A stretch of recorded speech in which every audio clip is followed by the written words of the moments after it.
Welcome to the Occupational Safety Leadership Podcast, episode number 236.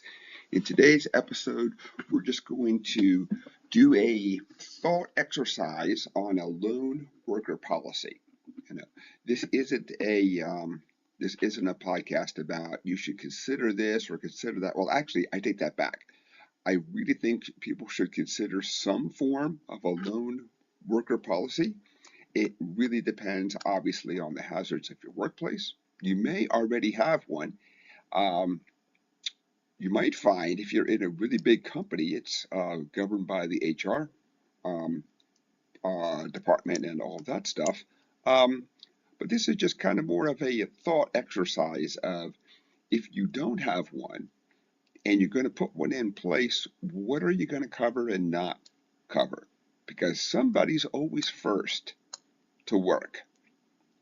Right now, a perfect example is I'm at my house alone inside the basement recording this.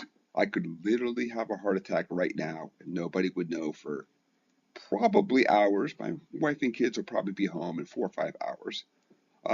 So there's always that thought when people are looking at coming up with these policies of, well, what happens after hours, Saturday or Sunday? What happens late at night?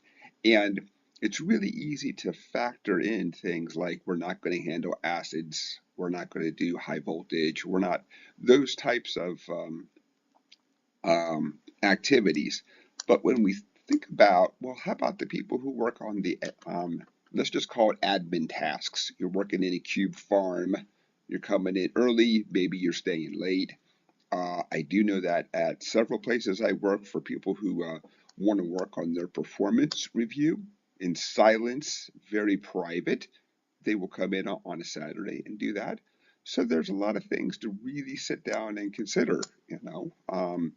We have, of course, a lot of modern day communication devices. One policy that I heard from somebody, and of course I don't advocate any form of a policy. I want folks to come up with what works for them. Is that somebody will? I'm now in the office. I send a text to my boss. My boss now says, "Yes, I know you're in the office." And then, of course, if you're going to leave, you then, if you're like staying late, of course, obviously, I now send a text to my boss and say, "I've now left the office." Awesome, great. If that's something that works for you. I do know that regardless of how great we think that we're communicating out there, um, cell phones are great and awesome, but you don't always get that signal. People don't check a cell phone or a text. Um, I am on mine all day, every day. So the last thing I do when I come home is stay on it more. I will put that thing down in the same place. Obviously the ringer's on, so if somebody calls, I hear it, but I don't go back and just have it on me. I don't open it up every so often and say, gosh, I really wonder if anybody sent me a text, you know. Um, so there's a lot of different ways out there. And of course, I kind of went down a little rabbit hole here, but the big thing, of course, is to sit down and say what will work for me and what won't work for me.